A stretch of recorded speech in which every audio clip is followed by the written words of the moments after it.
Good morning, viewers. Welcome to the new session of MaxMat. We are continuing the chapter The Simple Interest.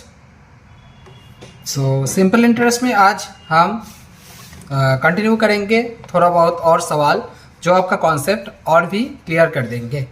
ठीक है, तो शुरू करते हैं आज का सिंपल इंटरेस्ट का टॉपिक। और मुझे यकीन है कि आप लोग सभी ने लास्ट का जो वीडियो मैंने अपलोड किया था उसको सभी ने देखा है और किसी को कोई दिक्कत नहीं आया।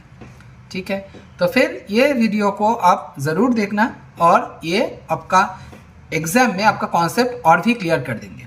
तो फिर इसका चैप्टर का नाम है simple interest.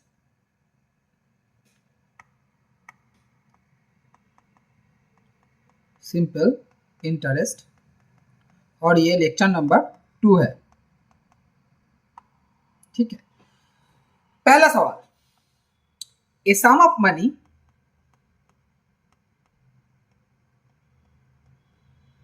becomes 9 times of itself in 11 years at simple interest. In what time it will become 33 times of itself? It will become 33 times of itself.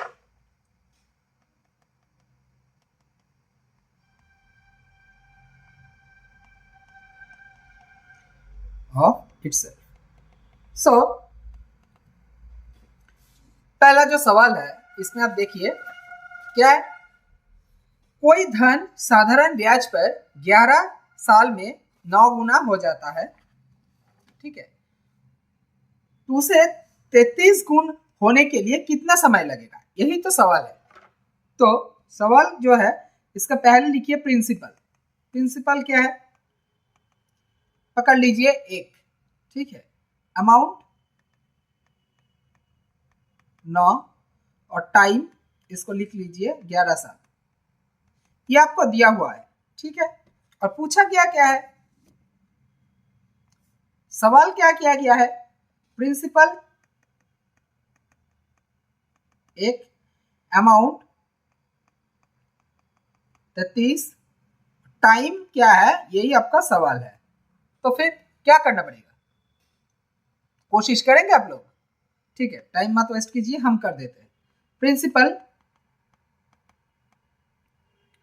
और अमाउंट, ठीक है ना, इसको इधर आने के लिए 11 साल लग गए जब सिंपल इंटरेस्ट था 8%। ठीक है, प्रिंसिपल था 1, तो क्या है, अभी इंटरेस्ट 8% है, प्रिंसिपल 1 है, तो फिर अमाउंट क्या है, principal plus simple interest, amount हो गया 1 + 8 = 9। ठीक है, हो गया। तो फिर अभी सवाल क्या है, टाइम पूछा गया है, कब, जब सिंपल इंटरेस्ट 32 आएगा, इंटरेस्ट 32 आएगा, क्योंकि अमाउंट दिया गया है 33 और प्रिंसिपल एक ही है, तो सिंपल इंटरेस्ट को 32 आना पड़ेगा, तभी तो अमाउंट आएगा 33।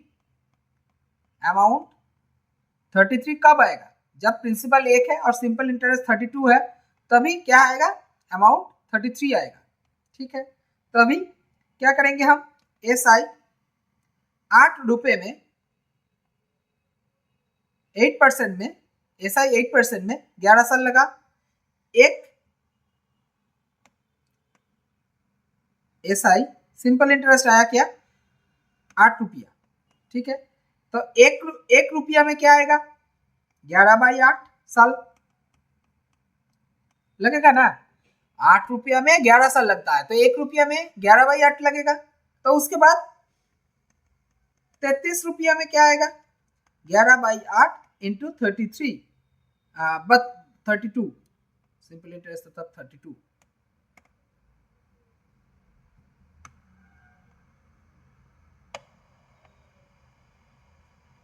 तो फिर क्या आएगा, 44।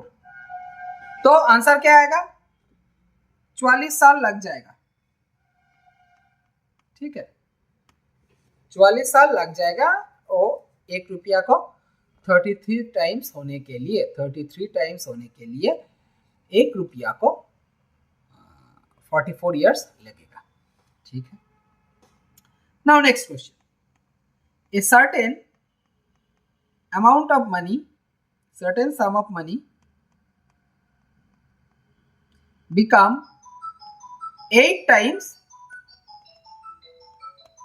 होल्ड कीजिए, तो a certain sum of money become 8 times of itself in 3 years on SI. In what time it will be 64 times of itself, 64 times of itself. तो कितना टाइम लगेगा, यही तो सवाल है ना। तो देखिए पहला प्रिंसिपल क्या दिया हुआ है, 1 पकड़ लीजिए, अमाउंट को 8 पकड़ लीजिए, टाइम क्या दिया हुआ है 3 साल। ओके, तो फिर क्या होगा, अभी प्रिंसिपल 1, अमाउंट 64, टाइम क्या है, तो प्रिंसिपल तो अमाउंट, टाइम 1 के लिए 3, सिंपल इंटरेस्ट को 7, क्योंकि अमाउंट 8 है और प्रिंसिपल 1 है तो 7 + 1 8, वही तो अमाउंट आएगा ना। तो अभी सवाल क्या है, टाइम को निकालना पड़ेगा।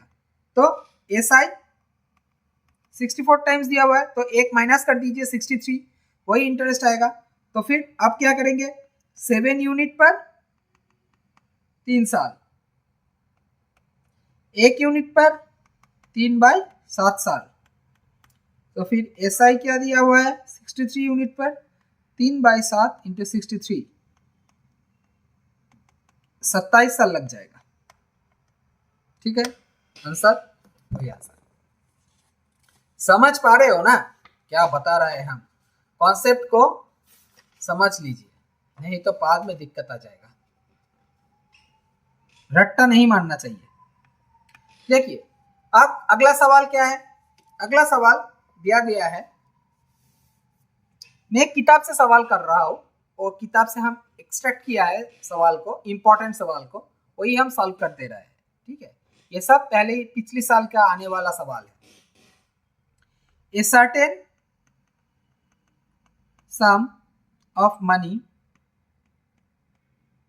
become double of itself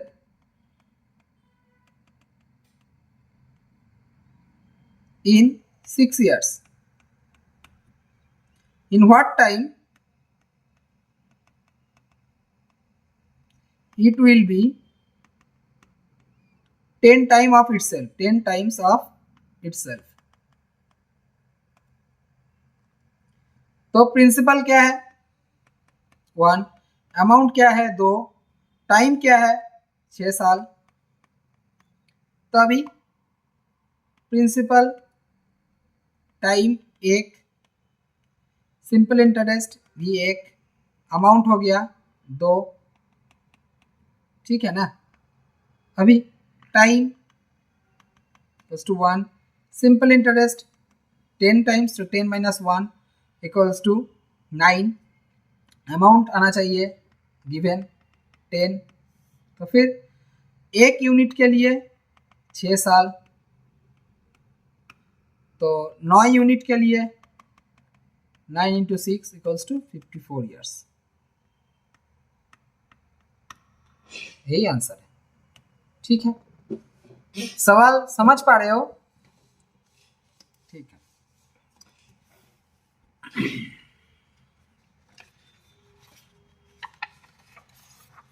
देखिए अगला सवाल एक दिया हुआ सवाल है, ये इसमें आया है CGL मेंस में।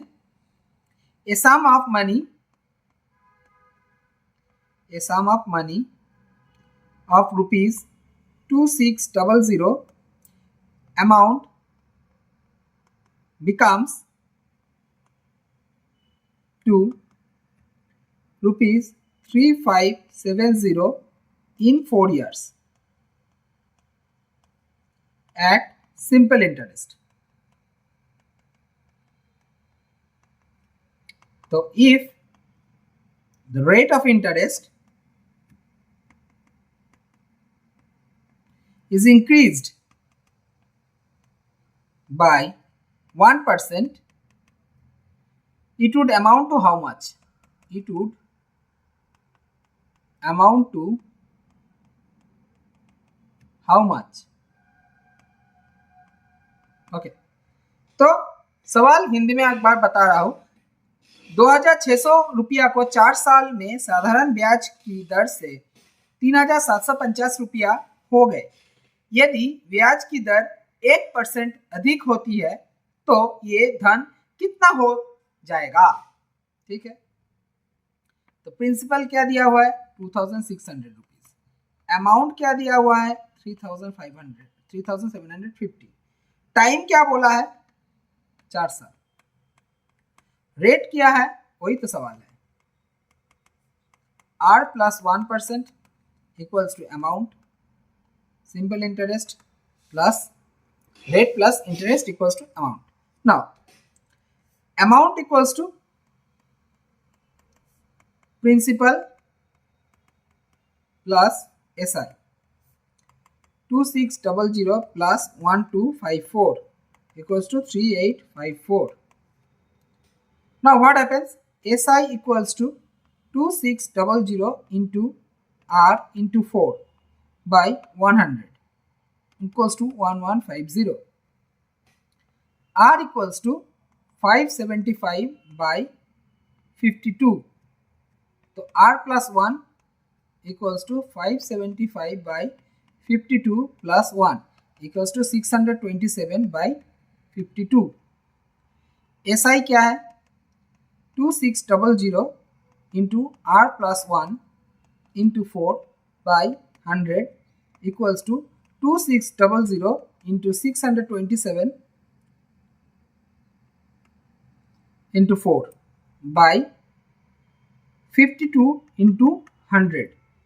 तो आंसर आएगा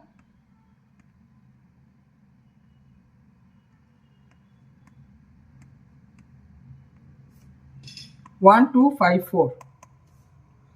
तो 1254 आ जाएगा। ठीक है, ये 1254 हम पहले ही, ये जो सवाल है ना मेरा को याद हो गया, ये सवाल करके करके मेरे को याद हो गया, आया था एग्जाम में, मेरा ही एग्जाम में आया था, इसलिए मैंने तो डायरेक्टली लिख दिया।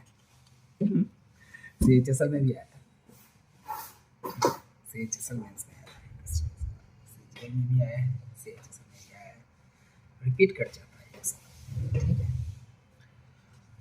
तो समझ पा रहे हो ना क्या बता रहे हैं हम? तो प्रैक्टिस करो, सवाल कोई प्रॉब्लमेटिक नहीं तो आता है, इसको प्रैक्टिस करना पड़ता है। ये प्रैक्टिस जितना आप करोगे उतना ही आपको स्विफ्टनेस आ जाएगा, उतना ही आपको टाइम मैनेजमेंट का याद भी आ जाएगा, कितना टाइम कितने सवाल पे देना चाहिए। और क्या है ना, देखिए जो एग्जाम सेंटर में होता है वो आपका दिमाग पर बहुत प्रेशर रहता है, जनरल स्टडीज का प्रेशर रहता है, वोकैब्स का प्रेशर रहता है, मैथ्स का प्रेशर रहता है। मैथ्स का प्रेशर तो ज़्यादा ही रहता है, कितना सवाल आएगा, कैसे करेंगे हम, ऐसा बहुत सवाल आता है। तो मेरा ये है कि आप मॉक टेस्ट इतना सारे करो कि ये जो सवाल आता है ना, ये सवाल आपको बहुत इजी हो जाना चाहिए। ठीक है, जितना भी आप सवाल देखोगे उसका फॉर्मूला, उसका करने का अप्रोच, सही तरीका और शॉर्टेस्ट टाइम पे सही तरीका जो है ना वो याद रहना चाहिए। सवाल रट्टा मत मारो, रट्टा मार के तो कोई फायदा नहीं मिलेगा। So subscribe, like and share with friends, ये बहुत इंपॉर्टेंट है आप लोगों को। ओके, सो मिलते हैं अगले एपिसोड पे, तब तक के लिए बाय बाय।